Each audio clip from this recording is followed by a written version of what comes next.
Madridning Real klubi atrofida bo'layotgan gap-so'zlar dahshatli darajaga ko'tarildi.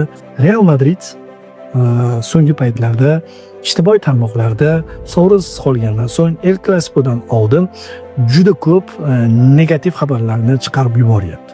Kecha chiqqan xabar nima? Valverde hamda Chouameni o'rtasidagi janjal.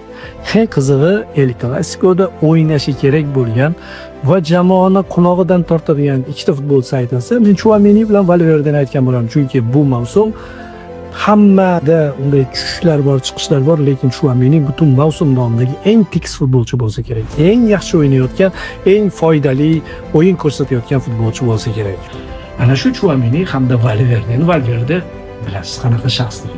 Ikkalasi mashg'ulot paytida Valverde qo'pol o'ynagan, keyin Chouameni unga nimadirlar degan, keyin borib turib uzr so'ragan, sal quyishqondan chiqib ketdim degan, Valverde yo'q, xabarlar tashqariga chiqib ketdi, endi sen bilan gaplashaman, bular bo'lganda va oxiri endi birinchi chiqqan inside xabarlariga ko'ra Chouameni uni urgan va boshi qitgadir tegib turib yorilgan, hatto chayqalishi ham kuzatilgan, yomon ahvolda olib chiqib ketgan.